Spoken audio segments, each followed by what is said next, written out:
కూడి వచ్చినటువంటి మీ అందరికి కూడా ప్రభు అయిన యేసుక్రీస్తు వారి శ్రేష్టమైనటువంటి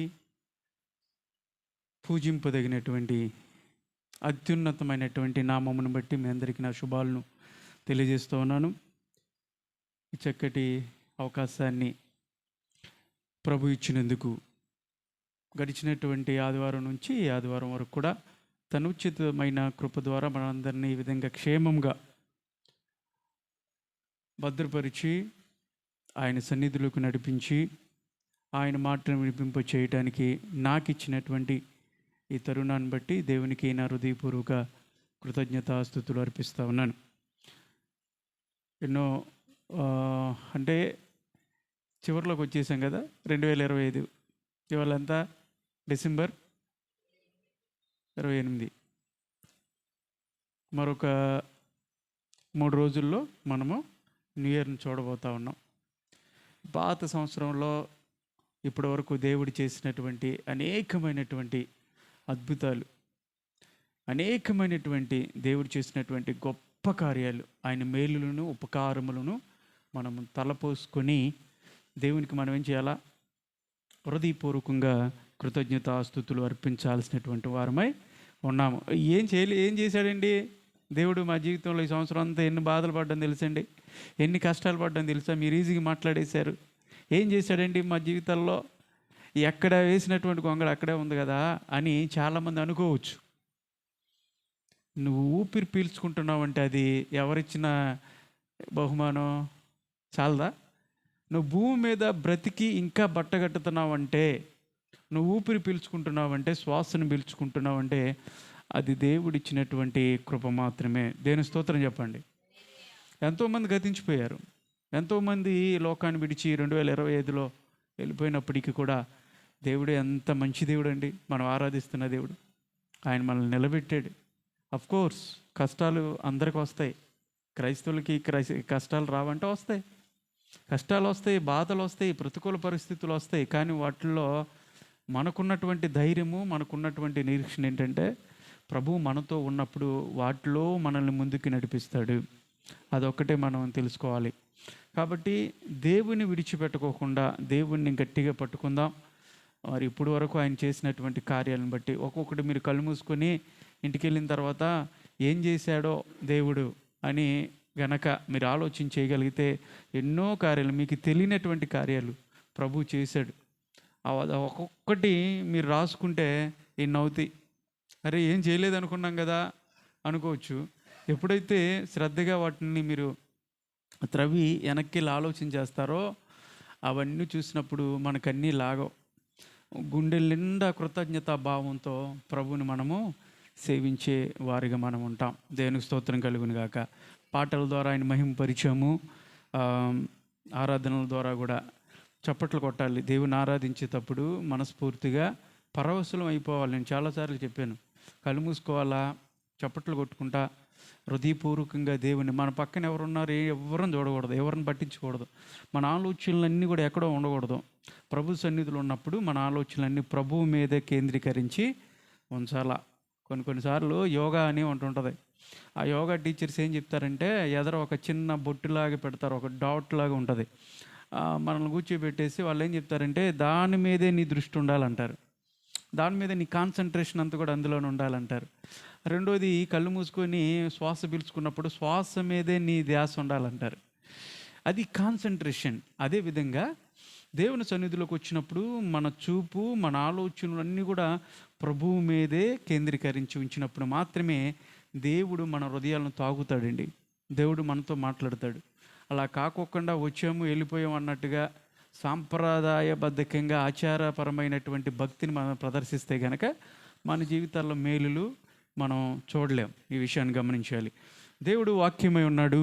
ఆయన నిత్యము మనతో వాక్యముతో మాట్లాడాలని ఇష్టపడతాడు. ఆదియందు వాక్యము ఉండెను, ఆ వాక్యమే దేవుని యొద్ద ఉండెను, ఆ వాక్యమే శరీరధారిగా ఈ లోకానికి మన మధ్యకు వచ్చి సంచరిస్తున్నటువంటి దేవుడు.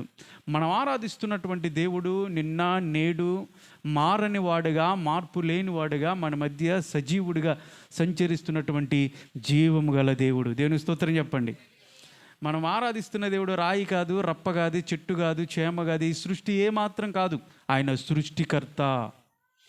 సృష్టిని సృష్టించినటువంటి సృష్టికర్త, మనందరిని కూడా నిర్మించినటువంటి గొప్ప దేవుడు. కాబట్టి ఒకవేళ ఏదో ఒక సమస్యతో, ఏదో ఒక బాధతో, ఏదో ఒక సమస్యతో మీరు ప్రభు సన్నిధికి వచ్చి, ప్రభువా ఇదిగో నా సమస్య ఇదయ్యా, నా కార్యం ఇది, మేము మనుషులను నమ్ముకోలేదు, మేము మనుషులను ఆశ్రయించలేదు, నిన్ను ఆశ్రయించాం, మాకు జవాబుని దయచేవా, మా కార్యం చేయవా ప్రభువా, మా జీవితంలో సహాయం కోసం నీ కొరకే ఎదురు చూస్తూ ఉన్నాం ప్రభువా, ఎన్నో కార్యాలు చేసావు నాయన, ఈ కార్యం నుంచి నన్ను ఒడ్డెక్కించగలవా అని దేవుని వైపు తిరిగి ఒక నిరీక్షణతో, పట్టుదలతో గనక ఇక్కడ కూర్చున్న ప్రతి ఒక్కరూ ప్రార్థన చేయగలిగితే దేవుడు నీ జీవితంలోనే గొప్ప కార్యం చేయాలని ఆయన ఇష్టపడుతూ ఉన్నాడు. దేవుని స్తోత్రం కలుగును గాక. వాక్యంలోకి వెళ్దాము. యెహెజ్కేలు గ్రంథము. ఈ ఆదివారం కూడా ప్రభు మనతో మాట్లాడదలుచుకున్నటువంటి అంశం, ఆయన ఎప్పుడు మనతో మాట్లాడాలని ఇష్టపడతాడని చెప్పాను కదా. యెహెజ్కేలు గ్రంథము 3వ అధ్యాయము 22వ వచనంలో ఒక వాక్యం, దాన్ని ధ్యానించుకుందాం. యెహెజ్కేలు గ్రంథం తీయండి. బైబిల్లో ఉన్నటువంటి వాళ్ళందరూ కూడా, లేనిటువంటి వాళ్ళు ఆలకించండి, వాక్యాన్ని ఆలకించండి శ్రద్ధగా, ఎటు చూడొచ్చు. యెహెజ్కేలు గ్రంథము 3వ అధ్యాయము 22వ వచనం. అక్కడ యెహోవా హస్తము నా మీదకి వచ్చి, నీవు లేచి మైదాన భూమికి వెళ్ళుము, అక్కడ నీతో మాట్లాడుదునని ఆయన నాకు సెలవిచ్చాను. దేవుని గట్టిగా స్తోత్రం చెప్పండి.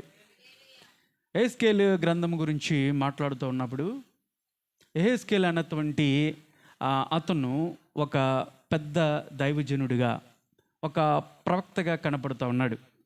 పెద్ద దైవజనుడు లేదంటే పెద్ద ప్రవక్త అని ఎవరిని పిలుస్తామంటే, ఒక బాగా మంచి పర్సనాలిటీ ఉండి మంచి హైట్ ఉన్నటువంటి వాళ్ళని పెద్ద ప్రవక్త అని కాదు. దాని అర్థం అది కాదు. బైబిల్ గ్రంథంలో చిన్న ప్రవక్తలు ఉన్నారు, పెద్ద ప్రవక్తలు ఉన్నారు. ఎవరిని పెద్ద ప్రవక్తలు అంటామంటే, ఎక్కువ సంవత్సరములు దేవుని పరిచర్యలో కొనసాగినటువంటి వారిని, దేవుని యొక్క మాటలను వినిపింపచేసినటువంటి వారిని వాళ్ళు పెద్ద ప్రవక్తలని పిలుస్తాము. అయితే పెద్ద ప్రవక్తలు ఎవరంటే యెహెజ్కేలు, తర్వాత ఇర్మియా, మూడోది యెషయా, వీళ్ళందరూ కూడా పెద్ద ప్రవక్తలే బైబిల్ గ్రంథంలో. ఇర్మియా 40 సంవత్సరాలు ప్రకటించాడు, దేవుని సువార్తను ప్రకటించాడు. 40 సంవత్సరాలు దేవుడు చెప్పాడు.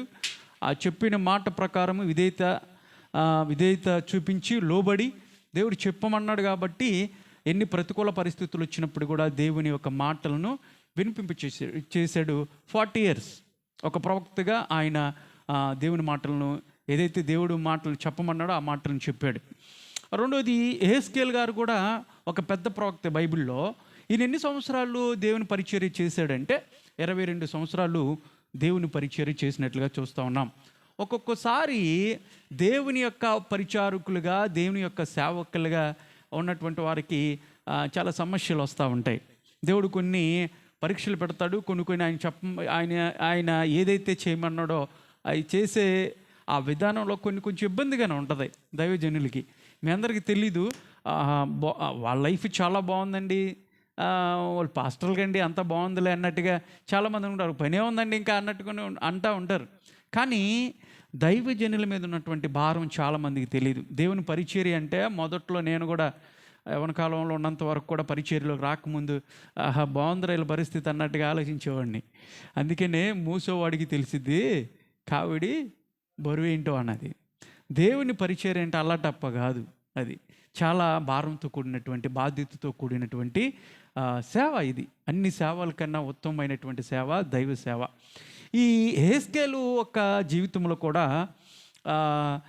దేవుడు ఒకసారి ఏం చెప్పాడంటే,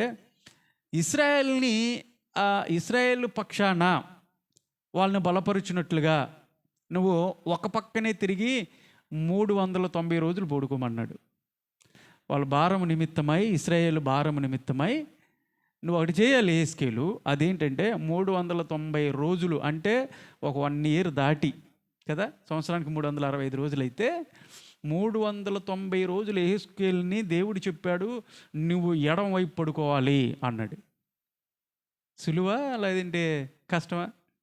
ఒక్క సైడు ఎడం వైపు, ఒకవైపే రాత్రల్లా పడుకునేటప్పుడల్లా ఎడమ వైపే 390 సంవత్సరాలు 390 దినాలు పడుకోవాలంటే అది అంత ఈజీ అయిన విషయం అయితే కాదు. 390 రోజులు అయిపోయిన తర్వాత మరలా అన్నాడు, ఇటు యూదా జనాంగం ఉన్నారు, వాళ్ళని బలపరిచినట్లుగా వాళ్ళ భారం నిమిత్తమై ఇటు ఒక 40 రోజులు నువ్వేం చేయి, కుడివైపు పడుకోవాలన్నాడు. అంటే మొత్తం కలిపితే ఎంత, 430 రోజులు. నాకు ఇటు కొంచెం స్పాండ్లెస్ వచ్చింది, ఈ మెడ నొప్పి ఇదంతా ఉంటుంది, ఈ భుజం అంతా లాగిపోతూ ఉంటుంది. డాక్టర్ చెప్పారు ఇటువైపు నువ్వు పడుకోకూడదు, ఇటువైపు తక్కువ పడుకో అని చెప్పేసాను. నా వల్ల కావట్లా, ఒకవైపు పడుకోవాలంటే చాలా కష్టం, నాకు తెలుసు, అది నేను ఇప్పుడు భరిస్తున్నాను కాబట్టి. అలాంటిది 430 సంవత్సరాలు యెహెజ్కేలు ప్రవక్త, దైవజనుడు దేవుడు చెప్పినటువంటి మాటకు లోబడి ఆ విధంగా చేశాడంటే అది చాలా కష్టం. కాబట్టి ఎందుకు ఈ విషయాలు చెప్తున్నానంటే, దైవజనుడుకున్నటువంటి భారం, బాధ్యత ఇలాగే ఉంటాయి. దేవుడు చెప్పినటువంటి పనులు ఖచ్చితంగా చేయాలి, కష్టమైనప్పుడు కూడా చేయాలి. ఎట్లాగా యెహెజ్కేలు దేవుని యొక్క చేతుల్లో బలంగా వాడబడుతున్నట్టు ఆ పరిస్థితిని మనం చూస్తూ ఉన్నాం కదా. ఇప్పుడు ఈ 3వ అధ్యాయంలోకి వచ్చేప్పటికీ మనం చదువుకున్నటువంటి వచనంలో దేవుడు చెప్తున్నాడు, యెహెజ్కేలు నేను నీతో మాట్లాడతా, ఎక్కడో తెలుసా, నువ్వు మైదాన ప్రాంతానికి వెళ్ళి నిలబడు అన్నాడు. ఎక్కడ? మైదాన ప్రాంతంలోకి వెళ్ళి నిలబడు, మైదానంలో నిలబడి వెళ్ళి అక్కడ నేను నీతో మాట్లాడుతాను. ఏ ప్రభువా, ఇక్కడ మాట్లాడవా? నేను ఇంట్లో ఉన్నాను కదా, ఇంట్లో మాట్లాడవా? ఇక్కడ ఒంటరిగానే ఉన్నాను కదా, ఇక్కడ ఏంటి మాట్లాడడానికి నీకు అని అనుకోవచ్చు. ఎక్కడికో మైదానంలోకి వెళ్ళి నిలబడమంటున్నావు, ఎందుకు? అదేది ఇక్కడ మాట్లాడొచ్చుగా అనొచ్చు యెహెజ్కేలు. అయితే ఏం మాట్లాడలా. కారణం ఏంటో తెలుసా? ఈ దేవుడు మాటకు లోబడేటటువంటి తత్వము ప్రతి ఒక్కరిలో ఉండాలి. దేవుని స్తోత్రం కలుగును గాక. ఇంకా ఆర్గ్యుమెంట్స్ అనేది చేయకూడదు. దేవుడు చెప్పాడు, ఇంకెళ్దాం అన్నట్టుగానే చేద్దాం అన్నట్టుగానే ఉండాలి. ఎందుకు అంటే ఒక్కొక్కసారి కొన్ని పరిస్థితుల్లో దేవుడు చెప్తా ఉంటాడు, అన్నీ ఒకచోట చెప్పడానికి ఇష్టపడదు. కొన్ని పాఠాలు మనకు నేర్పించాలని చూస్తాడు. ఆ ప్రాంతానికి తీసుకెళ్ళి ఆ ప్రాంతంలో మనం నిలబెట్టి ఆ ప్రాంతంలో కొన్ని పాఠాలని మనం నేర్చుకునే విధంగా ప్రభు అక్కడ తీసుకెళ్తానికి ఇష్టపడతాడు. సోమరి నువ్వు చీమల దగ్గరికి వెళ్ళు అన్నాడు. అయినా చీమల దగ్గరికి వెళ్ళు అన్నప్పుడు, ఆఫ్టర్ ఆల్ చిన్న చీమలను వాడి దగ్గరికి నేను వెళ్తామేంటి ప్రభు, ఏం మాట్లాడుతున్నాను, నేనేంటి చీమలేంటి అన్న భావనతో ఉండకూడదు. చీమల దగ్గరికి వెళ్ళు అన్నాడంటే ఆ చీమల దగ్గర నుంచి నువ్వు నేర్చుకోవాల్సినటువంటి పాఠాలు ఉన్నాయి. వాటి నువ్వు నేర్చుకోవాలంటే నువ్వు ఎక్కడ ఉండకూడదు, నువ్వు ఎక్కడికి వెళ్ళాలి తెలుసా? ప్రత్యేకంగా లైవ్ నువ్వు చీమల దగ్గరికి వెళ్ళి నువ్వు అబ్జర్వ్ చేయాలి, అంతే, ఇంకా మాట్లాడకూడదు. అక్కడ నువ్వు నేర్చుకోవాలా అన్నట్టుగా ప్రభు ఒక్కొక్కసారి ఏం చేస్తాడంటే కొన్ని ప్రాంతాలకి కొన్ని యొక్క ఆ పరిస్థితుల్లోకి మనందరిని కూడా తీసుకెళ్ళి నిలబెడతాడు. అలాంటప్పుడు మనం భయపడకూడదు. కొన్ని శ్రమలను, శోధనలను దేవుడు అనుమతిస్తాడు. వాటి ద్వారా మనం ఏదో నేర్చుకోవాలని, ప్రభువుకు దగ్గర ఉండాలని ప్రభు మన జీవితాల్లో కొన్ని శోధనలు అనుమతిస్తాడు. ప్రభు నాకేంటయ్యా, సంవత్సరానికి 52 వారాలు ఆదివారాలు నీ సన్నిధిలో ఉంటున్నాను, ఎక్కడ సభలు పడితే అక్కడికి వెళ్తున్నాను, ఎక్కడ సువార్త ప్రకటిస్తే అక్కడికి వెళ్తున్నాను, నువ్వు చెప్పిందలా నేను చేస్తాను ఉన్నానుగా ప్రభు, నాకెందుకు ఈ శ్రమలు, నాకెందుకు ఈ దుఃఖము, నాకెందుకు ఈ వేదన, నాకెందుకు ఈ శోధన అన్నట్టుగా కొంతమంది క్రైస్తవ జీవితాల విశ్వాసులుగా, దేవుని బిడ్డలుగా పిలబడుతున్నటువంటి వాళ్ళు ఆలోచన చేస్తూ ఉన్నప్పుడు, సహోదరుడా, ప్రభు ఈ ఉదయకాల సమయంలో మాట్లాడుతున్నాడు, నువ్వేదో నేర్చుకోవాలి అక్కడ. నువ్వు ఆ పరిస్థితుల్లో నుంచి నిన్ను ముందుకు తీసుకెళ్తాడు ఖచ్చితంగా. ఆ శోధనలు కానీ ఆ శ్రమలు కానీ నిన్ను ముంచటానికి కాదు, కానీ అక్కడి నుంచి నువ్వు బలంగా దేవునిలో ఇంకా బలమైనటువంటి సాధనంగా నాటబడాలనే కొన్ని పాఠాలు నువ్వు నేర్చుకోవాలని, ఇంకా స్ట్రాంగ్గా నువ్వు ఎదగాలని ప్రభు ఆ పరిస్థితుల్లోకి తీసుకొస్తాడు కొన్నిసార్లు. ఆ విషయాన్ని నువ్వు గుర్తుపెట్టాలి. ఇక్కడ ప్రపంచంలో మైదానంలోకి వెళ్ళమంటే, ప్రపంచంలో దేవుని సృష్టించబడింది కదా, చాలా ప్రాంతాలు ఉన్నాయి. ఈ సృష్టిలో ఏమేమి ఉన్నాయి? కొన్ని లోయలు ఉన్నాయి, కొన్ని పర్వతాలు ఉన్నాయి, ఎత్తైన పర్వతాలు, కొంచెం తక్కువగా ఉన్నటువంటి పర్వతాలు, నదులు ఉన్నాయి. ఇలాగా చాలా ప్రాంతాలు ఉన్నాయి. ఆ ప్రాంతాల్లో మైదాన భూములు కూడా ఉన్నాయి. మైదాన భూములు కూడా ఉన్నాయి, ఎడారులు ఉన్నాయి. అయితే ఇక్కడ దేవుడు చెప్తున్నాడు యెహెజ్కేలుకి, నువ్వు ఒక ప్రాంతానికి వెళ్ళాలి, అదేంటంటే మైదాన ప్రాంతానికి వెళ్ళు అన్నాడు. మైదాన ప్రాంతంలోకి వెళ్ళి అన్నాడు. ప్రియులారా,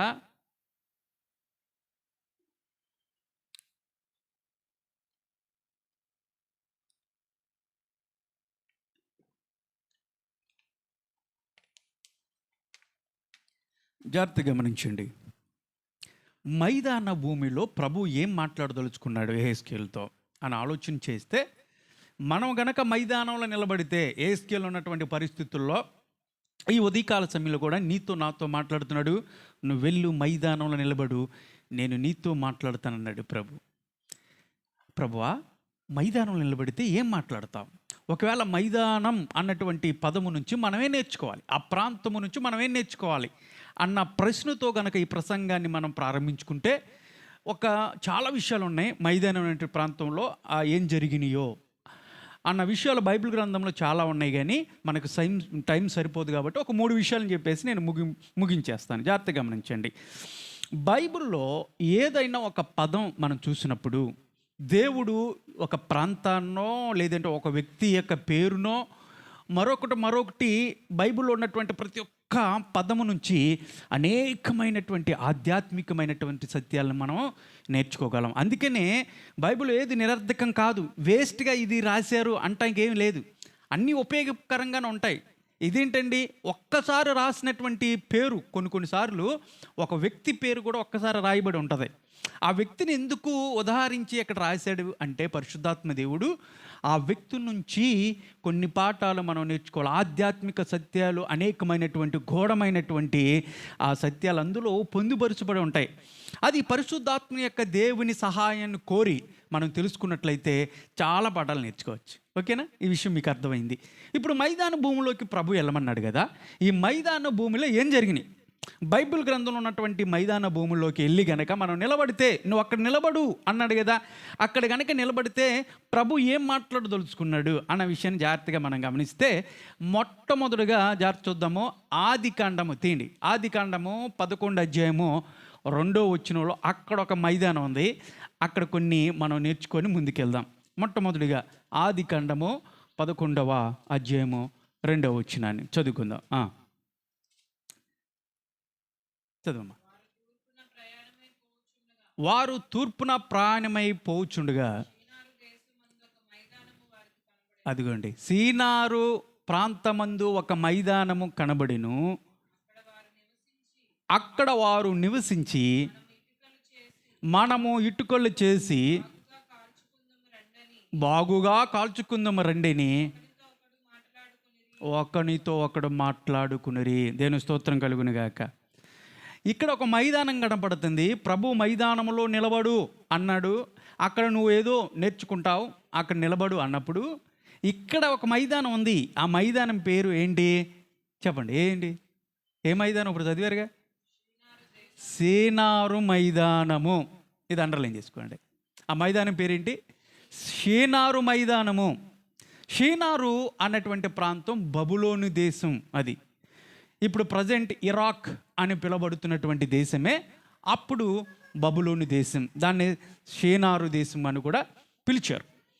మనకు కొన్ని నాగరికతల గురించి మీరు వినుంటారు. కొన్ని సింధు నాగరికత, మెసపటోమియా నాగరికత, ఇలాగా సుమేరియన్ నాగరికత అని చాలా నాగరికతలు మనకు ఉద్భవించాయి మన భారతదేశంలో.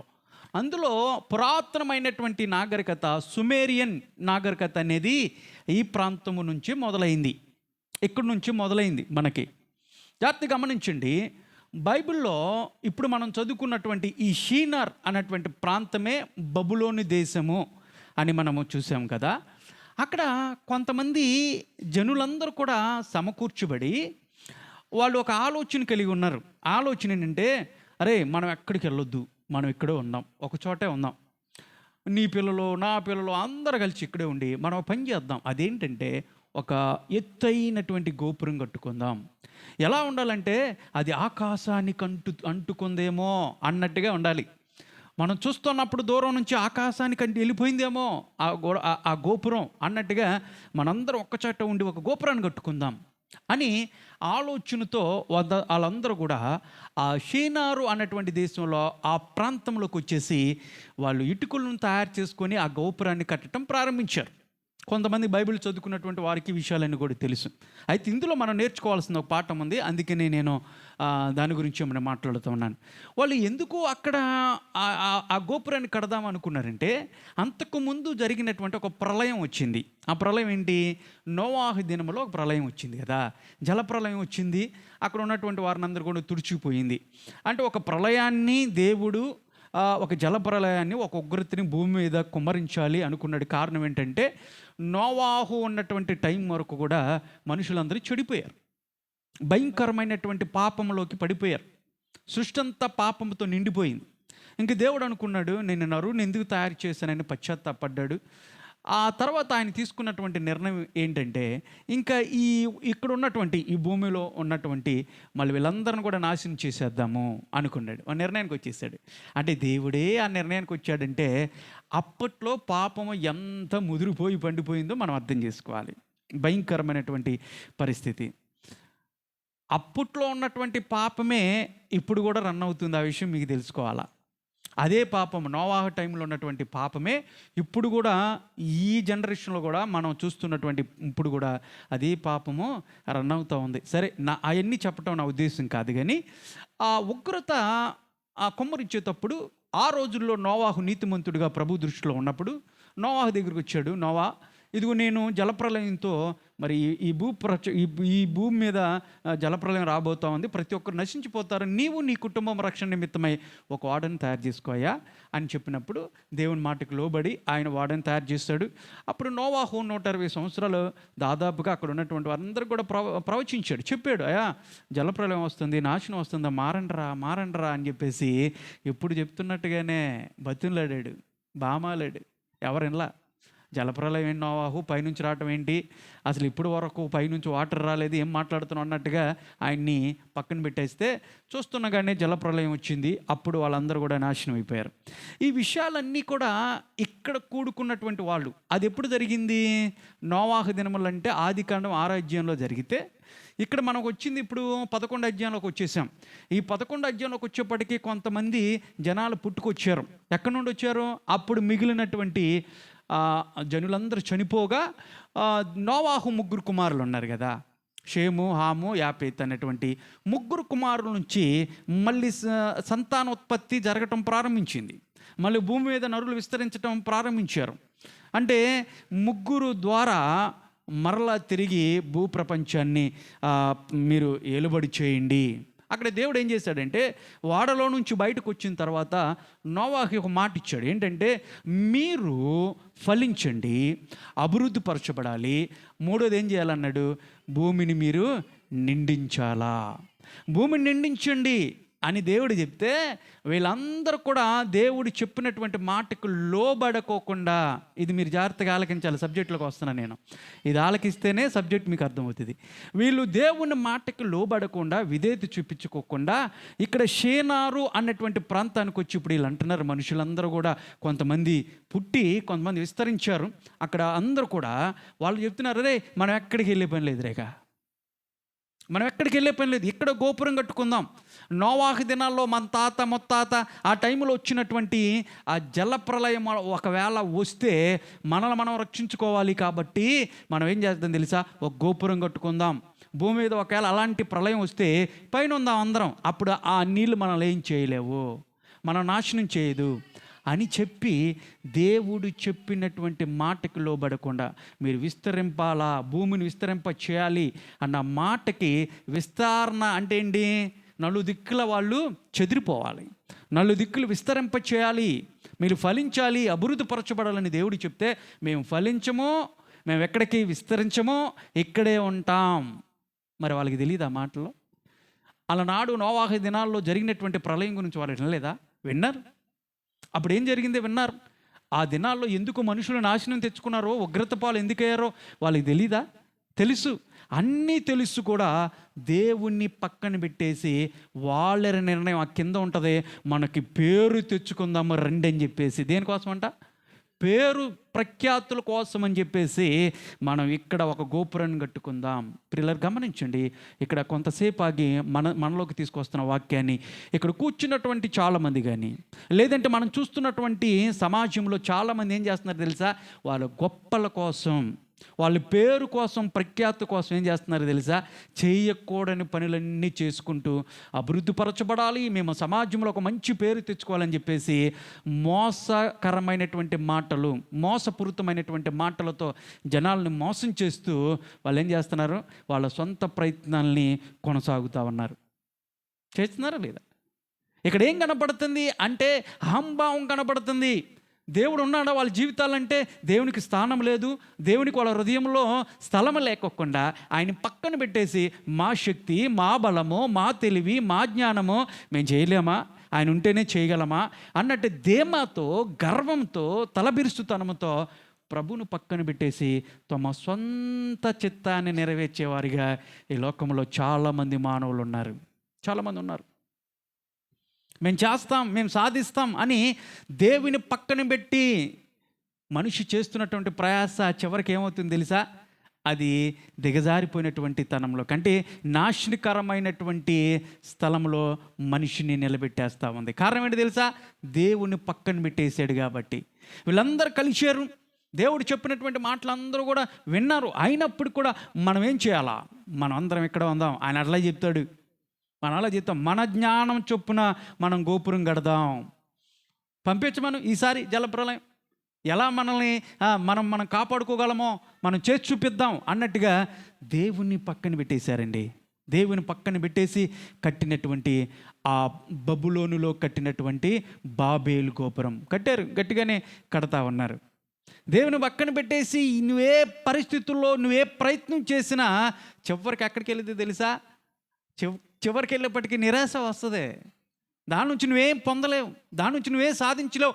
ప్రారంభంలో సాధించినట్టుగా ఎదుగుతున్నట్టుగానే కనపడతావు, కానీ ఒకానొక పరిస్థితికి వచ్చేప్పటికీ వెనక్కి తిరిగి చూస్తే అది డౌన్ అయి కూర్చుంటుంది.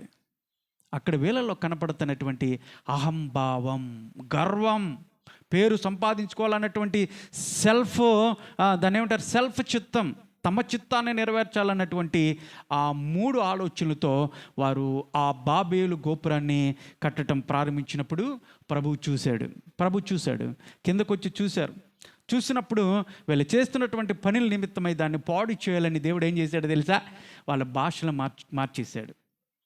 ఒకళ్ళ భాష వాళ్ళకి అర్థం అట్లా. అప్పటి వరకు భూమి మీద ఒకటే భాష, అందరూ ఒకే భాష మాట్లాడేవాళ్ళు, ఒకే జాతి ఉండేది. అన్ని రకరకాల జాతులు లేవు అప్పుడు.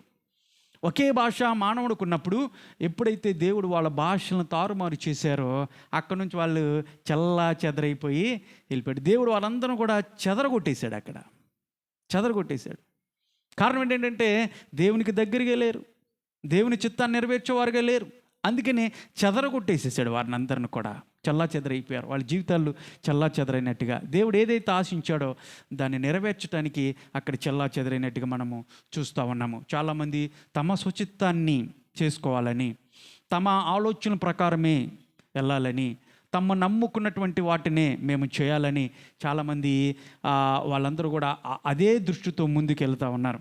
ఆ ప్రాంతంలో భార్య భర్తలు 2 ఉన్నారు. ఇది జరిగిన విషయమే. భార్య ఉల్లిపాయలు కోస్తుంది, మంచి పొదునుగా ఉంది, చాకు కోస్తూ ఉంది. భర్త వచ్చాడు, ఆ పక్కన పెట్టుకుంది ఫోను. ఏమో ఒకసారి ఆ ఫోన్ ఇస్తావా అని చెప్పేసి ఆ ఫోన్ పట్టుకున్నాడు. ఫోన్ అని పెట్టు అంది. అరే ఫోన్ తీసుకుంటుంటే పెట్టంటావేంటి, నాకు కొంచెం పని ఉందా, పని అయిన తర్వాత మళ్ళీ పెడతానని చెప్పేసి ఆ ఫోన్ తీసుకొని ప్రయత్నం చేస్తుంటే మళ్ళీ గద్దించింది. ఫోన్ పట్టుకోవద్దు, నా ఫోన్ పట్టుకోవద్దు, నువ్వు చెప్పే కదా నా ఫోన్ పట్టుకోవద్దు అంది. ఏమున్నాయో మరి అందులో ఆవిడ పర్సనల్ సీక్రెట్స్. ఈరోజు చాలామంది అలాగే చేస్తూ ఉన్నారు కదా. భర్తకి తెలియకోకుండా చాలా పర్సనల్ విషయాలు, చాలా ఇల్లీగల్ కాంటాక్ట్స్ పెట్టేసుకొని. అదేవిధంగా భర్తలు కూడా ఆ విధంగా, భార్యలు మాత్రమే కాదు, భర్తలు కూడా ఆ విధంగానే ఉన్నారు. నేను చెప్తున్నాను, ధైర్యంగా నీ ఫోన్ని నీ భార్య ముందు పెట్టగలవా? అక్కడ పెట్టేసి నీ పని చూసుకోగలవా? చూసుకోలేవు. దానికి రకరకాల లాక్లు వేసేస్తూ ఉంటారు. ఏమో మళ్ళీ ఆ లాక్ తీసేస్తే నా సీక్రెట్స్ అని బయటకు వచ్చేస్తే ఏమో అన్నట్టుగా దృష్టి అంతా అక్కడ ఉంటుంది. అది దాన్ని ఎందుకు వచ్చింది అని చెప్పేసి పాకెట్లు వేసుకొని తిరుగుతూ ఉంటారు. ఈ భార్య కూడా మరి ఏమున్నాయో 3 సార్లు చెప్పింది వినలేదు అని, నేను ఇచ్చేస్తానంటున్నాను కదా అని తీసుకున్నాడు. వెంటనే ఆ కత్తితో ఆ చేతుకున్నటువంటి వేళ్ళ మీద ఒక్క వేసేసింది. 4 ఏళ్ళు కట్టయిపోయింది. 4 ఏళ్ళు కట్టే. ఇది జరిగిన విషయం. అంటే ఏంటి? తన చిత్తాన్నే, తన ఇష్టానికి ఎవరు ఎదురొచ్చినప్పటికి కూడా ఈ రోజులో ఏది చేయటానికైనా వెనకాడతలేదు మానవుడు. ఈ రోజున ఒక ధనవంతుడి యొక్క బిడ్డ, మంచి ధనవంతుడు, మంచి ఫ్యామిలీ, ఇది జరిగిన సంఘటనే. ఒకనొక కొడుకు, ఒక్కడే కొడుకు, వాడికి అన్నీ ఉన్నాయి, వాడికి కావాల్సినవన్నీ ఇచ్చారు. వాడి బర్త్డే వచ్చింది, వాడికి కావాల్సినవన్నీ కూడా తల్లిదండ్రులు సమకూర్చారు. వాడు అన్నాడు ఒక కుక్క కావాలన్నాడంట. ఏం కావాలన్నాడు? నాకు ఒక కుక్క కొండాడి అన్నాడు. అరే కుక్క ఎందుకు, నీకు కావాల్సినవన్నీ కూడా నేను సమకూర్చా కదా బర్త్డేలో, తర్వాత చూద్దాంలే నాన్న అంటే, లేదు నాకు కుక్క కావాలి డాడీ అని చెప్పేసి అన్నాడు. 13 సంవత్సరాలు యవ్వనస్తుడు అండి, 13 సంవత్సరాలు. ఆ కుక్కను కొనియలేదని వాడేం చేశాడు తెలుసా? ఆ ఇంటిని వదిలేసి వెళ్ళిపోయి సూసైడ్ చేసుకుని చనిపోయాడు. ఒకే బిడ్డ. ధనానికి ఏమైనా లోటు ఉందా? ఆస్తిపాస్తులకి ఏం లోటు ఉందా? వాడి తర్వాత కొంచెం ఎదిగిన తర్వాత ఆస్తి ఆడిదేగా. ఒక కుక్క ఏంటి 1000 కుక్కలు కొనుక్కునేవాడాడు తర్వాత. ఆవిడ కావాల్సింది. ఎందుకు ఈ మాటలు చెప్తున్నానంటే ప్రియులారా, ఈ రోజున కాంప్రమైజ్ అనేది లేదు. ఎవరి మాట ఇంట్లా వాళ్ళ ఆలోచన తగ్గట్టుగానే వాళ్ళ మధ్యలో ఏదైతే వస్తుందో అది నెరవేర్చుకోవటానికి ఎంతటి సాహసం చేయడానికి కూడా వెనకాడతలేదు ఈ రోజున యవనస్తులు కానీ పెద్దలు కూడా ఆ విధంగానే ఉన్నారు. దేవుని చిత్తాన్ని గ్రహించి దాన్ని నడిచేటువంటి వాళ్ళు కొద్దిమందే ఉన్నారు. దేవుడు అదే చూస్తూ ఉన్నాడు. నీ సొంత చిత్తము, నీ సొంత ఆలోచనలు నిన్ను ముందుకు తీసుకెళ్ళావు. ఒకరోజు నిన్ను సతికిలు పెట్టారు. బైబిల్ గ్రంథంలో దీనికి చక్క సాదృశ్యం చాలామంది ఉన్నారు. కానీ ఒక విషయం చెప్పనా, తప్పిపోయిన కుమారుడు తండ్రి దగ్గరికి వచ్చాడు. తండ్రి, నా ఆస్తిని నాకు ఇచ్చే అన్నాడు. నీ వయసు ఎంతరా, నీకెందుకురా అంటే, నువ్వు ఇస్తావా లేదా? అక్కడ జరిగినటువంటి డిస్కషన్ అదే ఉండవచ్చేమో. తండ్రి చివరికి అనుకున్నాడు, ఒక రోజున వీడిదంతా నాశనం అయిపోయినా ఇది నాకు అక్కర్లా, వాడు నా దగ్గరికి వస్తే చాలు అనుకున్నాడు. ఒకరోజు వస్తాడు అనుకున్నాడు తండ్రి. వాడికన్నా ఈ ఆస్తి నాకు ఇంపార్టెంట్ కాదు, వాడు నిలదీస్తున్నాడు కాబట్టి ఇచ్చేద్దాం అని ఇచ్చేసాడు దేవుడు.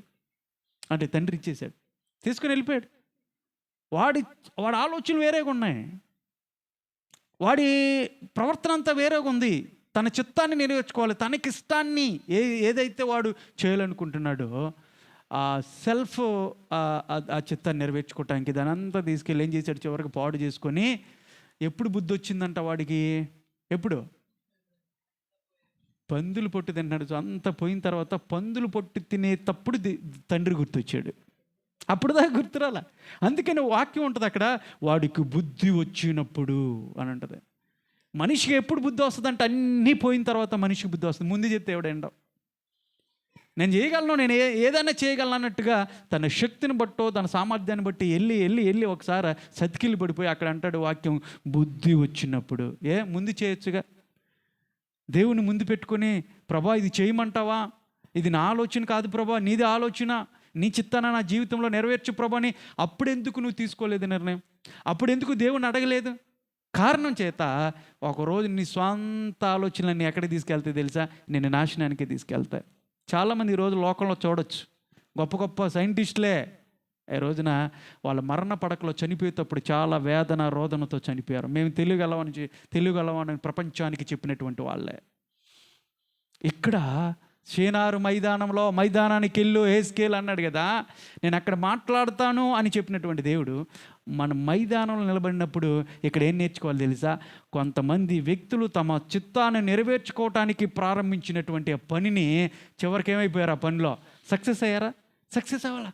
దేవుని పక్కన పెట్టేసి వాళ్ళు చేసినటువంటి ప్రయాస చివరికి వ్యర్థమైపోయింది, కుప్పకూలినటువంటి పరిస్థితి. ఈరోజు కూడా యెరూషలేము వెళ్తున్నటువంటి వాళ్ళు, ఆ ప్రాంతానికి వెళ్తున్నటువంటి వాళ్ళు అది చూస్తూ ఉంటారు. ఆ కూలిపోయింది, కొంతవరకు కొంత దెబ్బగా కనపడుతూ ఉంది. కింద ఒక దేవత యొక్క టెంపుల్ కట్టారు, ఆ పైన దాన్ని కట్టుకుంటూ వెళ్ళారంట వాళ్ళు. అంటే ప్రభువుని పక్కన పెట్టేశారు, ప్రభు చేసినటువంటి కార్యాన్ని పక్కన పెట్టేశారు. అప్పుడు దేవుడు చేసినటువంటి ఆ మహా ఉగ్రతను పక్కన పెట్టేశారు. ఇప్పుడు అలాంటి ఉగ్రతలు ఏమొచ్చినా మేము చేయగలమని స్వశక్తితో మేమేమన్నా సాధించగలం అన్నట్టుగా వాళ్ళు ఆ ప్రయత్నం చేశారు. ఆదాము కూడా పాపం చేసినప్పుడు, మొదటి మానవుడు పాపం చేసినప్పుడు దేవుడు ఏం చేశాడు తెలుసా? పొలంలో ఎప్పుడు లేని గచ్చ పొదలో ముళ్ళ పొదలను రప్పించాడు. కారణం ఎందుకో తెలుసండి? మనం గ్రహించాలి. అతను ఏదోను తోటలో నుండి బయటకు వచ్చినప్పుడు, అతను నడుస్తూ ఉన్నప్పుడు ఆ ముళ్ళు గుచ్చుకున్నప్పుడల్లా అతను చేసిన పాపము గుర్తు చేయాలి. అప్పుడైనా నా దగ్గరికి వచ్చి ప్రభువా నన్ను క్షమించవా అని అడుగుతాడేమో ఆదామని ప్రభు ఆశించాడు. అందుకని ఆ ముళ్ళ పొదలను తీసుకొస్తే ఆదాం ఏం చేశాడో తెలుసా? దేవుని సన్నిధిలోకి వచ్చి ప్రభు నన్ను క్షమించని అడగాల్సినటువంటి వాడు దానికి ప్రత్యామ్నాయంగా ఎందుకు అడగాలన్నట్టుగా చెప్పులు కుట్టుతో నేర్చుకున్నాడు. చెప్పులు తయారు చేసుకొని, చెప్పులు తొడుక్కొని వాటి నుంచి భద్రత నేను చేసుకోగలను అన్నట్టుగా ముందుకెళ్ళాడు. ప్రభుని పక్కన పెట్టేశాడు. జాగ్రత్తగా గమనించండి. ఒక్కొక్కసారి శ్రమలు వచ్చినప్పుడు, ఇబ్బందులు వచ్చినప్పుడు కృంగిపోకూడదు. ఎందుకంటే వాటిలో నువ్వు ప్రభువు దగ్గరికి రావాలని కొన్నిసార్లు అవన్నీ తీసుకొస్తాడు. అలానే ప్రభు ఎద్దులంటే మేము చేసుకోగలం అని వెర్రవీగకూడదు. వెర్రవీగినటువంటి అనేక మంది గొప్ప గొప్ప వ్యక్తులే నేల కొరిగారు ఈ రోజున. మీరు చరిత్రలో చూసుకోండి. ఇక్కడ షేనార్ మైదానం ఏం నేర్పుతుందంటే, ఒక వ్యక్తి తన స్వశక్తిని నమ్ముకొని మెడబెరిస్తానంతో, అహంకారంతో పలుకుబడి సంపాదించాలి, ప్రఖ్యాతి సంపాదించాలని దేవుణ్ణి పక్కన పెట్టి, దేవుని గురించి తెలుసు కూడా ఆయన పక్కన పెట్టేసి చేసినటువంటి ప్రతి ఒక్క ప్రయత్నం చివరికి ఏమైపోయిందంటే నేల కూలిపోయింది. వాళ్ళందరూ కూడా చల్లా చెదిరినట్టుగా చూస్తా ఉన్నాం. మొదటిగా ఈ మైదానం మనకి నేర్పుతున్నటువంటి పాఠం ఏంటి తెలుసా? ప్రభువుని పక్కన పెట్టేస్తే మనం ఏమీ చేయలేము అన్న విషయాన్ని నేర్పుతూ ఉంది. రెండో చూద్దాం. రెండో మైదానం కూడా బైబిల్లో చూసినట్లయితే అక్కడ నుంచి కొన్ని పాఠాలు, ఆధ్యాత్మిక సత్యాన్ని నేర్చుకుందాము. రెండోది 13వ అధ్యాయం, ఆదికాండం 13వ అధ్యాయం 12వ వచనాన్ని కూడా ధ్యానించుకుందాం. ఆదికాండము 13వ అధ్యాయము 12వ వచనం చదవండమ్మా. అబ్రాము కానానులో నివసించెను, లోతు, ఇది అండర్లైన్ చేసుకోండి, ఇక్కడ మైదానం వచ్చిందా? ఆ మైదానములో ఉన్న, ఏ మైదానం ఇది? చదివమ్మా. ఆ మైదానములో ఉన్న పట్టణ ప్రదేశములలో కాపురం ఉండి, ఇదిగోండి సొదొమ దగ్గర తన గుడారమును వేసుకొని, దేవుని స్తోత్రం కలుగును గాక. అంటే ఈ మైదానానికి మనం పేరు పెడితే, ఈ మైదానం ఎక్కడదంటే సొదొమ దగ్గర ఉన్నాడు. సొదొమ మైదానము, సొదొమ మైదానం. దాని యొక్క ఇంకొకటి ఉంది సొదొమ గొమొర్రా. ఈ రెండు కూడా పక్క పక్కన ఉన్నటువంటి పట్టణాలు. ఈ రెండు కూడా ఈ రోజున హైదరాబాదు, సికింద్రాబాదు జంట నగరాలు అని చెప్తాం కదా. అది ఒక ఇద్దరు అన్నదమ్ములు, సొంత అన్నదమ్ములు పేర్లు. ఇది హైదర్ అండ్ సికిందర్. వాళ్ళిద్దరు కలిపి ఆ హైదర్ అనేది హైదరాబాద్ పేరు వచ్చేసింది. ఇటు సికిందర్ ఏంటో సికింద్రాబాద్ అని పెట్టేసుకున్నారు. ఇక్కడ అలాంటిది కాదు. వీళ్ళేమైనా అక్క చెల్లెలా, అన్నదమ్ముల, సొదొమ గొమొర్రాలు కాదు. సొదొమ గొమొర్రాలు వేరు వేరు పట్టణాలు, కానీ రెండు పట్టణాలు జంట నగరాల్లాగానే పక్క పక్కనే ఉంటాయి. జాగ్రత్తగా గమనించండి. ఇక్కడ ఒక మైదానం ఉంది. ఆ మైదానం ఏంటంటే సొదొమ గొమొర్రా మైదానం అని పెట్టుకుంటే ఇక్కడ ఏం జరిగింది? ఇక్కడ మనం నేర్చుకోవాల్సిన సత్యం ఏంటి? యేసుకేలు నువ్వు మైదానంలో నిలబడు, నేను అక్కడికి వచ్చి మాట్లాడతా అంటే, ఇక్కడ మనం దేవుడు చెప్తున్నటువంటి సత్యం ఏంటి? ఈ మైదానంలో మనం ఏం నేర్చుకోవాలి అని ఆలోచించేస్తే, అబ్రాహాం గురించి మీ అందరికీ తెలుసు. అబ్రాహాంని దేవుడు పిలిచి నువ్వు బయటికి రా, నేను నిన్ను పాలు తేనెలు ప్రవహించేటువంటి దేశాన్ని నీకు ఇస్తాను, ఒక స్వాస్థ్యంగానే నీకున్నటువంటి స్వాస్థ్యాన్ని వదిలేసే. అప్పటికే ధనవంతుడు, అతని యొక్క తండ్రి తెరహు చాలా ధనవంతుడు. అలాంటి ధనవంతుని వదిలేసి వచ్చేసాయి, నువ్వు ఆ ప్రాంతాన్ని వదిలిపెట్టేసాయి, ఆ దేశాన్ని వదిలిపెట్టేసే, నిన్ను ఒక దేశంగా చేస్తా. ఆ స్వాస్థ్యాన్ని వదిలిపెట్టేసే, నిన్ను ఒక స్వాస్థ్యంగా మారుస్తా. సకల జనులకి ఒక తండ్రిగా, ఒక పిత్తడుగా నిన్ను మారుస్తా. నేను గర్భంలో నుంచి అనేక మంది జనాలు వస్తా, నిన్ను ఆశీర్వదిస్తాను అని చెప్పేసి అబ్రహాం చెప్తే, అబ్రహాము దేవుని మాటకి లోబడి అక్కడి నుంచి బయటకు వచ్చాడు. అయితే అక్కడి నుండి అబ్రహాముతో వచ్చినటువంటి వ్యక్తి మరొకడు ఉన్నాడు. ఆయన పేరు లోతు.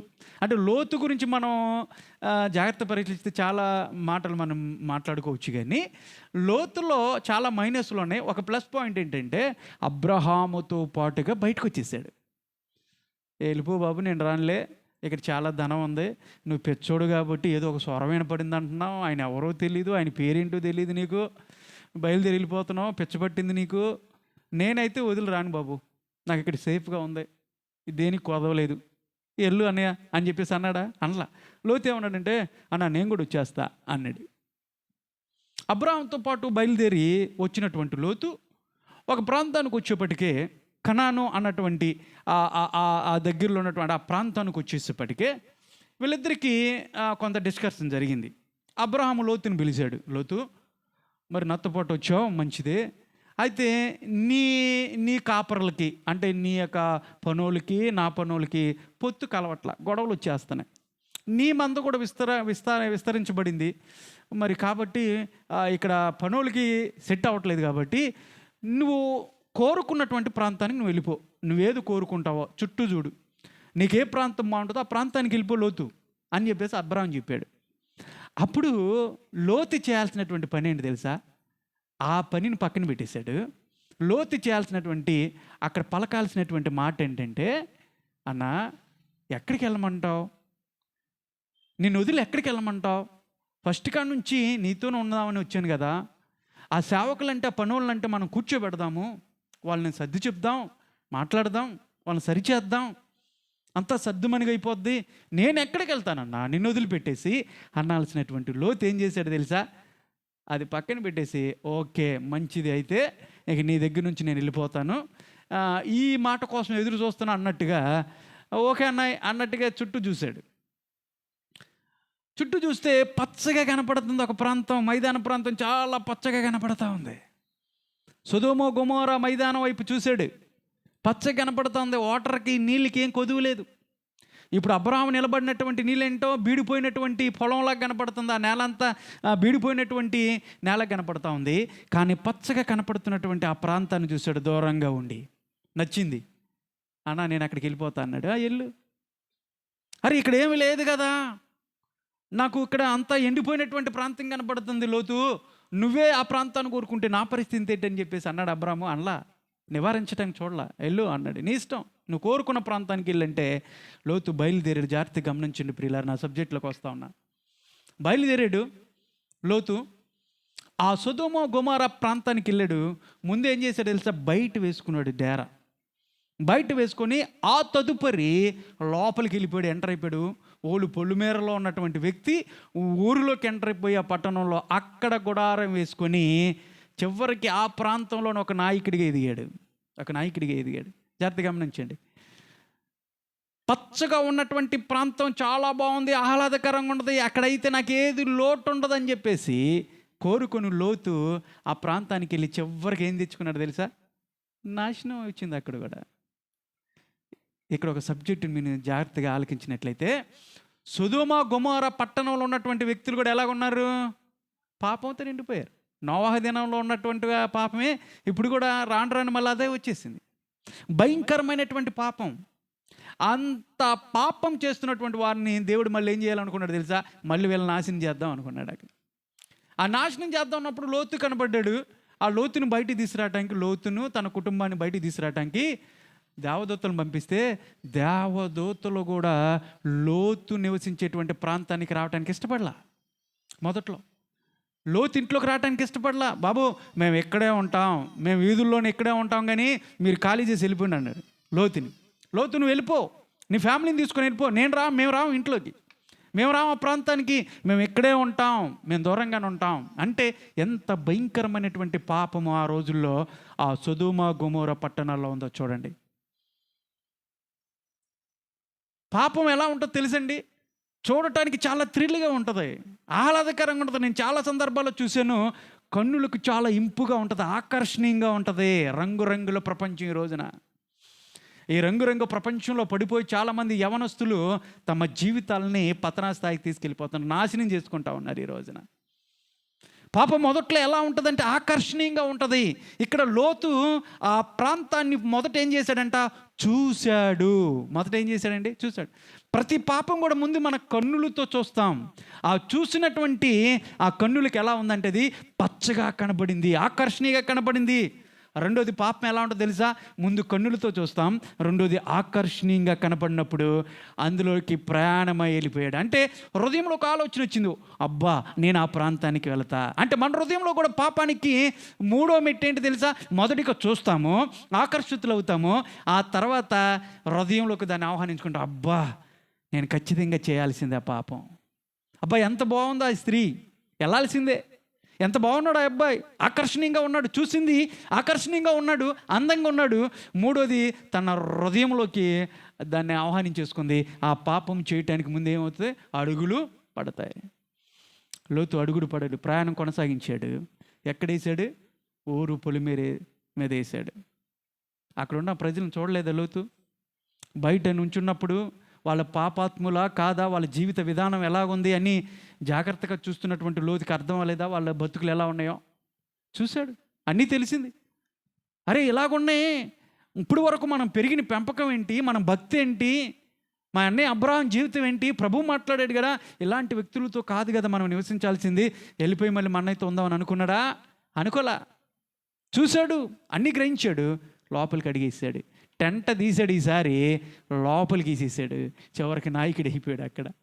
చూడండి, గమనించండి ప్రియులారా, ప్రతి పాపము కూడా, ఉదాహరణకు ఒక తాగుబోతుతనాన్ని చూసుకుందాం. ఒక త్రాగేటువంటి వ్యక్తి జీవితాన్ని పరిశీలించినట్లయితే యవనస్తులు ఈ రోజు చాలామంది త్రాగులకి బానిసలైపోతున్నారు. కారణం ఏంటి తెలుసా? ఎవడో ఒకడు త్రాగుబోతాడు ఉంటాడు. ఒరే ఒక పెగ్గేరా అంటాడు ముందు. అరే నాకు అలవాట్లేదు. అరే అరే మాకేదో అలవాటు ఉన్నాడు చెప్తున్నావు ఎందురు, ఒక పెగ్గే కదరా ఏమంటున్నావు అంటాడు. అక్కడ ఉన్నటువంటి నలుగురు కూడా ఏమంటారు? ఒకటే లేరా, ఒక పెగ్గే కదా, అందరూ ఉన్నాం కదా, ఇది సరదారా, ఇది ఒక ఎంటర్టైన్మెంట్ రా, ఒక పెగ్గేరా అనగానే వీడేం చేస్తాడు తెలుసా? సరేలే ఒకటే అన్నారు అని ఒకటేస్తాడు. ఆ తర్వాత ఏమైంది? రెండోది వేయరా, బాగుంది అంటాడు. ఆ తర్వాత క్వార్టర్కి వస్తాడు, క్వార్టర్ ఆఫ్ అయింది, ఆఫ్ తర్వాత ఫుల్ అయిపోయి ఒక భయంకరమైనటువంటి త్రాగుబోతానని నేర్చుకున్నాడు. అది చాలక ఈ రోజున మత్తు పదార్థాలకి ఆకర్షితులైపోయారు. గంజాయి, డ్రగ్స్, భయంకరమైనటువంటి పరిస్థితుల్లోకి ఈ రోజున యవనస్తులు వెళ్ళిపోతున్నారు. మొన్న అమ్మగారు నేను మాట్లాడుకుంటా ఉన్నాం, నిన్న ఆటో నగర్ అటు వెళ్తూ ఉంటుంటే ఆ ప్రసాదం పడ ఈ ప్రాంతం అంతా కూడా గంజాయి విపరీతంగా వెళ్తూ ఉంటుంది. చాలా మత్తులో ఉంటారు. ఈ చూడండి, ఇక్కడ చూడు ఎంత చీకటిగా ఉంది ఈ ప్రాంతం అంతా కూడా. ఒక స్ట్రీట్ చూపిస్తూ ఉంటుంటే మేము చాలా బాధపడ్డాం. విచారకరమైనటువంటి పరిస్థితి. భయంకరంగా గంజాయి డ్రగ్ అంతా కూడా విజయవాడ అంతా తిరుగుతుంది. భయంకరంగా ఉంది. మన కండ్రికి ప్రాంతం తక్కువ, టాప్ లిస్ట్లో ఉంటుంది, మొదటి స్థానంలో. ఈ ప్రాంతంలో ఒక వ్యక్తి బాగుపడ్డాడంటే నిజంగా దేవుడు చేసిన మేలు అని చెప్తాను నేనైతే. వాళ్ళ ప్రవర్తన, ఆలోచన, యవనస్తులు ఎంత భయంకరంగా ఉన్నారో, వాళ్ళ మాటలు అన్నీ కూడా చెప్తుంటే అర్థం చేసుకోవట్లే. ఏంటంటే మీరు చెప్పేది, మీకేం తెలుసు అని మాట్లాడుతున్నారు, మాకు మించిన జ్ఞానం ఉందా మీకు అన్నట్టుగా వాళ్ళు ఈ రోజున మాట్లాడుతున్నారు. ఏం చెప్పినా తీసుకునేటువంటి పరిస్థితుల్లో లేరు. గంజాయి. మొన్న ఇక్కడ చర్చి ఉంది కదా వెనకాల, ఆ చర్చి పాస్టర్ గారు వాళ్ళ అబ్బాయి గెత్సెమనే చర్చిలో సెమీ క్రిస్మస్ యవనస్తులు కూడికలో మమ్మల్ని పిలిచారు. మేము వెళ్ళాం. ఆ సాక్ష్యాన్ని ఆ రోడ్డు మీద వేశారు స్టేజీ. ఆ సాక్ష్యం చెప్పడానికి యవనస్తుని పిలిస్తే అతను చెప్తున్న మాటలకి మా మైండ్ అసలు ఏం చేయాలో అర్థం అలా. చర్చిలో పాపం చేశాడంట అమ్మాయితో, యవనస్తుడు, ఒక పాస్టర్ గారి కుమారుడు. అంటే ఇప్పుడు దేవుడు మార్చాడు అంటున్నాడు, కానీ తన సాక్ష్యాన్ని చెప్తా ఉన్నాడు. ఒకప్పుడు నా జీవితం నేను ఇట్లా ఉన్నాను, చర్చిలోనే పాపం చేశాను, అమ్మాయిలను చూసినప్పుడు నా కన్నులతో వాళ్ళ నగ్నంగా ఊహించుకునేవాడిని, నా కన్నుల ద్వారా పాపం చేసేవాడిని, గంజాయి విపరీతంగా తాగేవాడిను, మా ఇంట్లో 7 కేజీలు 6 కేజీలు గంజాయి ఉంటానే ఉండేది.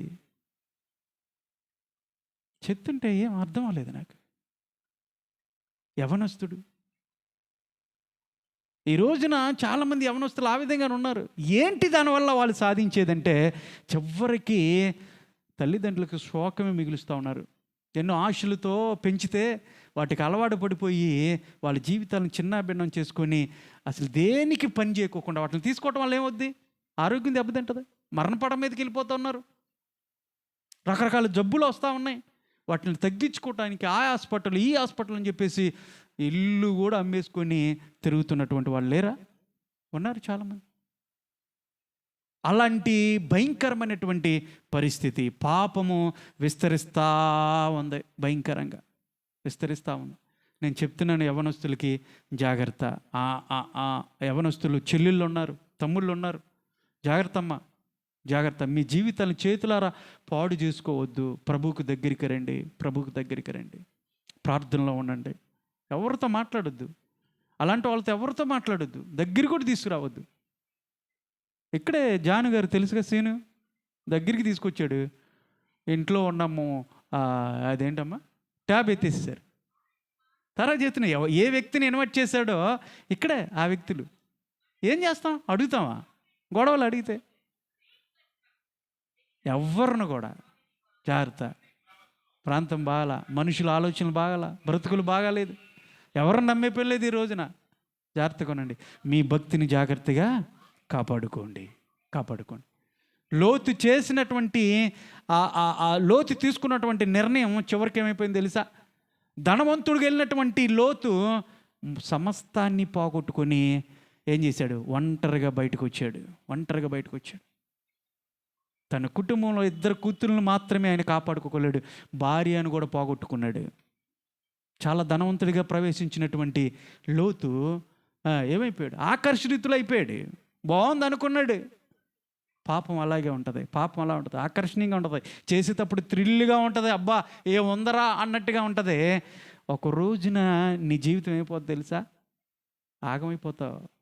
పాపం అవమానాన్ని తీసుకొస్తుంది, పాపం నేను పడేస్తుంది, నిరాశలోకి వెళ్ళిపోతావు. వెనక్కి తిరిగి చూస్తే ఏముండదు.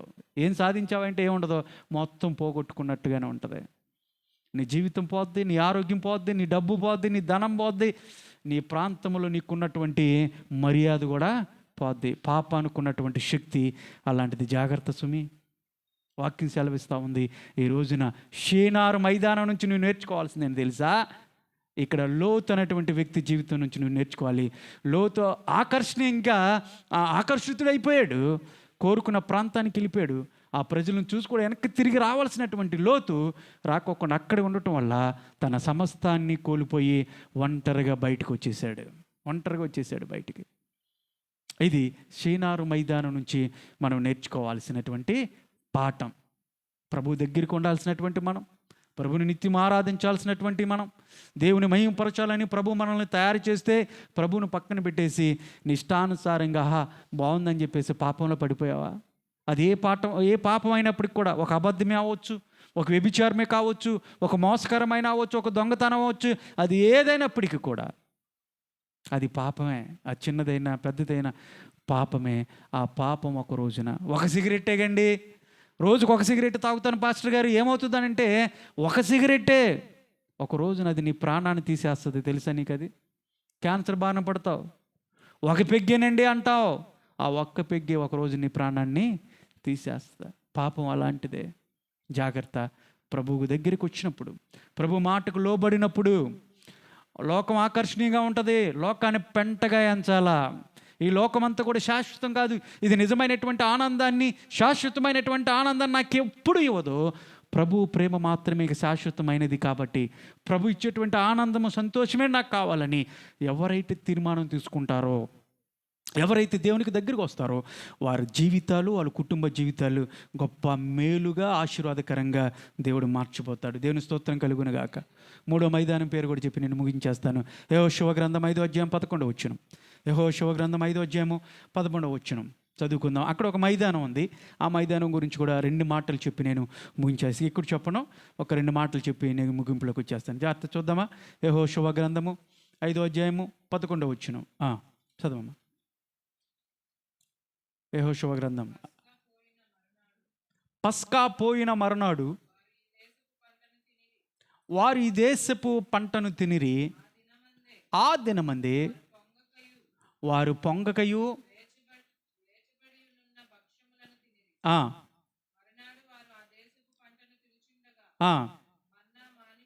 మన్నా మానిపోయిను. అటు తర్వాత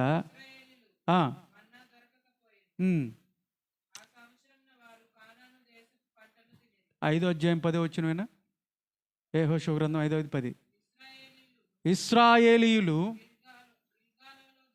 గిల్గాలులో దిగి ఆ నెల 14వ తేదీన సాయంకాలమున, ఇది ఇక్కడ మైదానం కనపడింది చూడండి. ఎక్కడంట అది?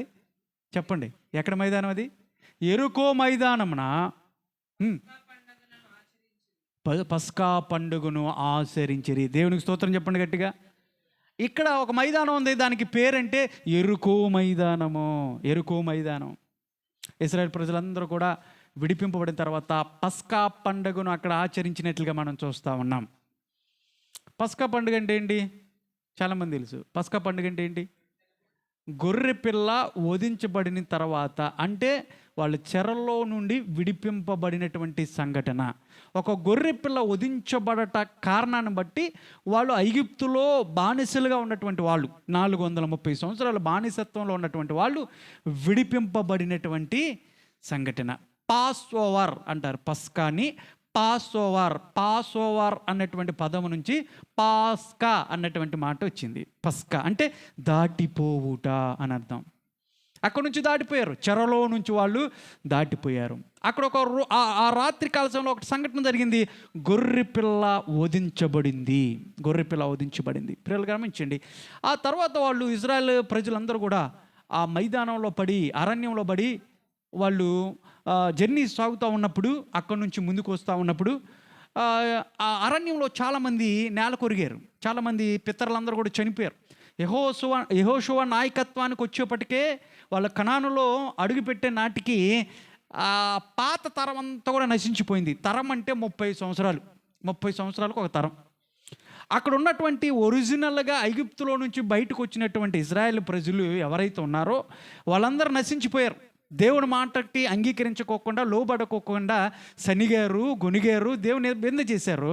అలాంటి పరిస్థితుల్లో వాళ్ళందరూ కూడా అరణ్య ప్రాంతంలోనే వాళ్ళని నేల కొరిగినప్పుడు ఆ కొత్త జనరేషన్ తర్వాత జనరేషన్ పుట్టుకొచ్చినప్పుడు వాళ్ళందరూ యవ్వన పరిస్థితుల్లోకి వచ్చారు. ఇప్పుడు వాళ్ళందరూ కూడా ఎక్కడికి వచ్చారంటే కనాన్ అనేటువంటి ప్రాంతానికి వచ్చారు. యోర్దాను నది దాటిన తర్వాత గిల్గాలు అన్న ప్రాంతానికి వచ్చారు. గిల్గాలు అన్న మాటకి అర్థమేంటి తెలుసా? దొర్లిపోవుట. దేవుని చెప్పండి, దొర్లిపోవుట. దేవుని నామానికి స్తోత్రం కలుగును గాక. దొర్లిపోవుట. వాళ్ళకున్నటువంటి ఆ పరిస్థితులన్నింటిలో నుంచి దేవుడు ఏం చేశాడంటే ముందుకు కొనసాగించాడు. వాటన్నిటిని కూడా జ్ఞాపకం చేసుకొని దేవుడు చేసినటువంటి మహాకార్యములన్నీ కూడా జ్ఞాపకం చేసుకొని దేవుడు అక్కడ ఒక పని చెప్పాడు. పస్కాని ఆచరించమని చెప్పాడు. జ్ఞాపకం చేసుకోమన్నాడు. సున్నతి చేయబడ్డారు వాళ్ళందరూ కూడా. కొత్త జనరేషన్ అంతా కూడా సున్నతి చేయబడ్డారు. జనరేషన్ అంతా కూడా వాళ్ళందరూ కూడా ప్రభువుని గురించి, ప్రభువు చేసినటువంటి అరణ్య మార్గంలో దేవుడు చేసినటువంటి మహా అద్భుతాలని జ్ఞాపకం చేసుకుంటూ, గొర్రెపిల్ల వధించబడినటువంటి ఆ దినాన్ని జ్ఞాపకం చేసుకుంటూ వాళ్ళు ఏం చేశారు తెలుసా? పస్కాను భుజించారు. పస్కాను భుజించడం అంటే ఏంటి? ఈరోజు చాలామంది బల్లను మనం ఆశ్రయిస్తాం. ప్రభు సన్నిధిలోకి వచ్చినప్పుడు బల్లను తీసుకుంటూ ఉంటాం కదా. బల్లను తీసుకున్నప్పుడు రొట్టి ద్రాక్షారసాన్ని తీసుకున్నప్పుడు ఎవరిని జ్ఞాపకం చేసుకోవాలంటే యేసు ప్రభు చేసినటువంటి కార్యాన్ని మనము జ్ఞాపకం చేసుకోవాలి. ఏం చేశాడు ఆయన అంటే, ఆయన పస్కా బలి పశువుగా ఈ లోకానికి వచ్చాడు. ఆయన వధించబడినటువంటి గొర్రెపిల్లగా సాదృశ్యంగా, అంటే ఆ విధంగా మనకి కనపడుతూ ఉన్నప్పుడు దేవుడు చేసిన మేలులన్నీ కూడా, దేవుడు చేసినటువంటి ఆ మహా త్యాగాన్ని జ్ఞాపకం చేసుకొని ఆ రొట్టె ద్రాక్షారసాన్ని మనము సేవించాలి. అంటే రొట్టె ద్రాక్షాన్ని మనం సేవిస్తున్నప్పుడల్లా నువ్వు జ్ఞాపకం చేసుకోవాల్సింది ఏంటి తెలుసా? ఇది ప్రభు యొక్క శరీరము, ఇది ప్రభు యొక్క రక్తం. అంటే ఆయన యొక్క శరీరములో మనము పాలు భాగస్తులు అవుతున్నాము. ఒక ప్రాంతంలోనంట ఎట్లాగే అప్పుడే ఇంకా రక్షించబడిందో లేదో తెలియదు. ప్రార్థన అంతా అయిపోయిన తర్వాత రొట్టె ద్రాక్షం ఇస్తాం కదా, అందులో కూర్చుంది ఆవిడ. తెలీదు పాపం. పాస్టర్ గారు పాస్ చేస్తూ ఉన్నాడు. ఒక గ్లాసులో కొంత ద్రాక్షారసం వేసి ఒకళ్ళ తర్వాత ఒకళ్ళు, ఇప్పుడు ఉన్నటువంటి చిన్న చిన్న గ్లాసులు అప్పట్లో లేవు, ఒకే పాత్రలో తాగమన్నాడు కాబట్టి దేవుడు ఒక పాత్రలో ఒక గ్లాసులో ద్రాక్షారసం పోసి ఒకళ్ళ తర్వాత ఒకళ్ళు తాక్కుంటా అలాగ అట్లా పాస్ చేస్తూ ఉంటారు. ఆవిడ దగ్గరకు వచ్చేసింది. ఆవిడకి తెలియదు పాపం, ఒక చిన్న డ్రాప్ తాగాలి, కొంచెమే తాగాలి, అందరికీ ఇదేనేమో అన్న విషయం ఆవిడకి తెలియదు కాబట్టి ఆవిడ దగ్గరికి వెళ్ళింది. ఆ గ్లాసు తీసుకొని గటగట తాగేసిందంట మొత్తం. అబ్బా బాగుందండి, ఇదేదో చాలా బాగుందండి అందంట.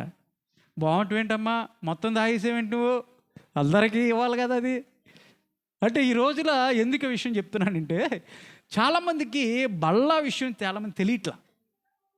ప్రభు బళ్ళ దగ్గరికి వచ్చేప్పటికే ఏదో తాత్కాలికంగా ఇచ్చారు కాబట్టి కొంచెం ఏదో ప్రసాదం ఇస్తున్నారు అన్నట్టుగా కొంతమంది వాళ్ళు ఎలా చెప్పుకుంటున్నారంట. ప్రసాదం ఇస్తారండి వాళ్ళు, ప్రతి వారం ఇంత ద్రాక్షారసం ప్రసాదం, ఇంత రొట్టె పెడుతున్నారండి ప్రసాదం, బాగుందండి, భలే టేస్ట్గా ఉందండి బాబు ద్రాక్షారసం అంటున్నారంట, వైన్. అది కాదు, అలా తీసుకోకూడదు. నువ్వు ఆ రొట్టెను జ్ఞాపకం చేసుకున్నప్పుడు ప్రభువు నా కొరకు నలిగినటువంటి శరీరం, ఆ ద్రాక్షారసం తాగుతున్నప్పుడు ప్రభువు నా కొరకు కార్చినటువంటి అమూల్యమైనటువంటి పరిశుద్ధమైనటువంటి రక్తం అని ఆయన శరీర రక్త మాంసంలో మనము పాలు పొందుకోవాలి. ఆ దృష్టితోనే మనము ఆ తలంపుతో తాగాలి. పస్కా రోజున వాళ్ళందరూ కూర్చొని పస్కాని భుజించారంటే, ఐగుప్తులో వాళ్ళ బానిసత్వం నుంచి విడిపించినప్పుడు అక్కడ గొర్రెపిల్ల వధించబడింది. దాన్ని తలపోసుకుని ఆ గొర్రెపిల్ల రక్తాన్ని తలపోసుకుంటూ వాళ్ళు జ్ఞాపకం చేసుకుంటూ, ప్రభువా మా పట్ల ఎంత కార్యం చేసావయ్యా, మా మంచి దేవుడు అయ్యా, మమ్మల్ని విడిపించావయ్యా చెరలో నుండి అని వాళ్ళు ఆ పస్కా రోజున ప్రభువును జ్ఞాపకం చేసుకున్నారంట. ప్రియులరా, మనం ఎప్పుడు కూడా దేవుని జ్ఞాపకం చేసుకోవాలి. పస్కాని అనుసరించేవారుగా కాదు, అది పాత రోజు, పూర్వ రోజులు కాబట్టి ఇశ్రాయేల్ ప్రజలకి ఇచ్చినటువంటి ఆజ్ఞ. మనకు అది లేదు. ఎందుకంటే అది నీడ. ఇప్పుడు యేసు ప్రభు ఇక్కడ ఛాయిగా ఉన్నటువంటి, ధర్మశాస్త్రంలో ఛాయిగా ఉన్నటువంటి దేవుడు ఇప్పుడు ఏమైంది? ఆయన లైవ్ వచ్చేసాడు. ఆయన మన ముందు వచ్చాడు, ఈ లోకానికి వచ్చాడు. నిజమైనటువంటి పస్కా బలి పశువుగా ఆయన వధించబడ్డాడు. మన కొరకు ప్రాణం పెట్టి పరలోకానికి వెళ్ళినటువంటి దేవుడు. ఇంకా మనం పస్కా ఆచరించాల్సినటువంటి అవసరం లేదు ఇప్పుడు ఉన్నటువంటి క్రైస్తవులకి. దాన్ని జ్ఞాపకం చేసుకోవటమే దేవుడు మనకి ఇచ్చాడు. ఏం చెప్పాడు యేసయ్య? నేను వచ్చు పర్యాంతం వరకు మీరు దీన్ని జ్ఞాపకం చేసుకోండి. మరి జ్ఞాపకం చేసుకుంటా ఉన్నారా? యేసు ప్రభుని జ్ఞాపకం చేసుకుంటున్నారా? అక్కడ వాళ్ళందరూ కూర్చొని ఆ గిల్గాల్లో ఇజ్రాయెల్ ప్రజలందరూ కూడా యెహోషువ నాయకత్వంలో ఆ కనాను ప్రాంతానికి వచ్చినప్పుడు, అప్పటి వరకు అరణ్య ప్రాంతంలో వాళ్ళకి ఇచ్చింది ఏంటో తెలుసా? మన్నా ఇచ్చాడు దేవుడు. ఆకాశం నుంచి మన్నా పడింది. ఆ కనాను దేశంలోకి వచ్చిన తర్వాత ఏం జరిగింది తెలుసా? మన్నా ఆగిపోయింది. ఇప్పుడు ఆ దేశపు పంటని తినటం ప్రారంభించారు. మన్నా ఆగిపోయింది అక్కడితో. ఆ దేశంలో ఉన్నటువంటి పండ్లు, పలహారాలు ఏవైతే పంట ఉందో ఆ పంటను తినటం ప్రారంభించారు. ఇప్పుడు కూడా ఎప్పుడైతే ప్రభువుని జ్ఞాపకం చేసుకున్నారో ఆ గిల్గాల్లో అక్కడ ఒక భయంకరమైనటువంటి పరిస్థితిని వాళ్ళు ఎదుర్కొన్నప్పుడు దాని నుంచి దేవుడు తప్పించాడు. ఏంటి తెలుసా? దాంట్లో విజయం ఇచ్చాడు. ఏంటి? యెరికో గోడల నుంచి. యెరికో పట్టణాన్ని జయించడానికి దేవుడు వాళ్ళకి గొప్ప శక్తినిచ్చాడు, గొప్ప విజయాన్ని ఇజ్రాయెల్ ప్రజలకు ఇచ్చాడు. ఎందుకు ఈ విషయం చెప్తున్నాను తెలుసా? ఇక్కడ యెరికో మైదానంలో మనం నేర్చుకోవాల్సింది ఏంటంటే, వాళ్ళు పస్కాని ఆచరించారంటే దేవుణ్ణి జ్ఞాపకం చేసుకున్నారు. ఆ తదుపరి వారు ముందున్నటువంటి ఆ సవాల్ని వాళ్ళు ఎదుర్కొని గొప్ప జయాన్ని పొందినట్లుగానే ప్రియులారా, మనం ఎప్పుడు కూడా మన నిజ జీవితంలో యేసయ్యను మనం ముందు పెట్టుకున్నప్పుడు, యేసయ్యను మనం ఎప్పుడు జ్ఞాపకం చేసుకున్నప్పుడు, ప్రభువా ఈ పాత సంవత్సరం అంతా కూడా మమ్మల్ని కాపాడావు కదా, ఈ పాత సంవత్సరంలో ఎప్పుడో నశించిపోవాల్సినటువంటి వారం, ఎప్పుడో మేము ఈ లోకాన్ని విడిచి వెళ్ళిపోవాల్సినటువంటి వారు, అలాంటి పరిస్థితుల్లో నన్ను, నా బిడ్డలను, నా కుటుంబాన్ని ప్రభువా నువ్వు భద్రపరిచావుగా ప్రభు అని యేసయ్యని ఎవరైతే జ్ఞాపకం చేసుకుంటారో, యేసు ప్రభుని ఎవరైతే స్మరణ చేసుకొని హృదయపూర్వకంగా కృతజ్ఞతాస్తుతులు చెల్లిస్తారో, మీ ముందున్నటువంటి మిగతా సవాల్ ఏదైతే ఉందో, ఒక భయంకరమైన యెరికో గోడ లాంటి సవాలు మీకు ముందు నిలబడినప్పుడు దాన్ని ఖచ్చితంగా దేవుడు ఏం చేస్తాడు తెలుసా? జయాన్ని మీకు ఇస్తాడు. దేవుని స్తోత్రం కలుగును గాక. జ్ఞాపకం చేసుకుందాం. యెరికో మైదానంలో వాళ్ళు దేవుని జ్ఞాపకం చేసుకున్నట్టుగా ఏది కాల సమయంలో యెరికో మైదానం నుంచి మనం నేర్చుకోవాల్సింది ప్రభుని ముందు పెట్టుకుందాం.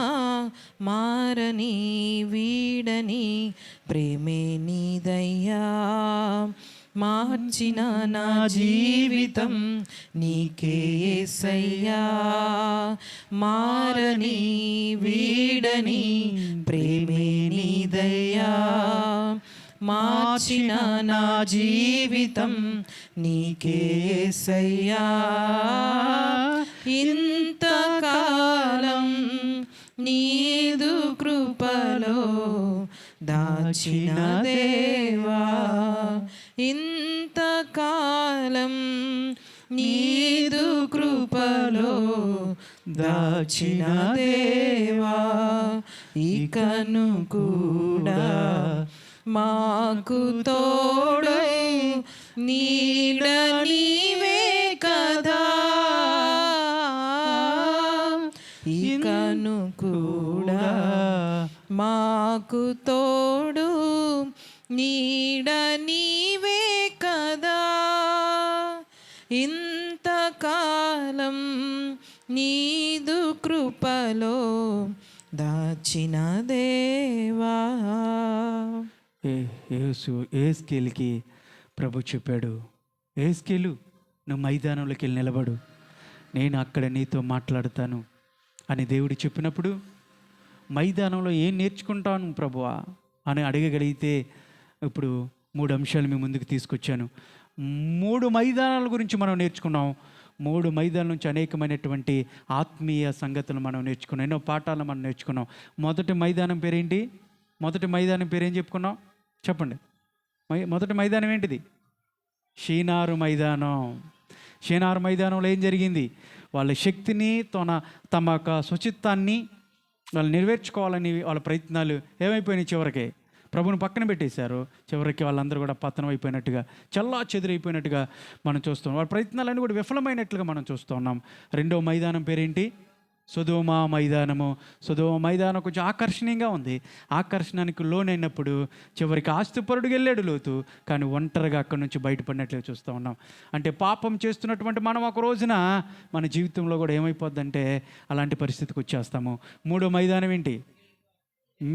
ఎరుకో మైదానం. ఎరుకో మైదానం. ఎరుకో మైదానం నుంచి మనం ఏం నేర్చుకున్నాం?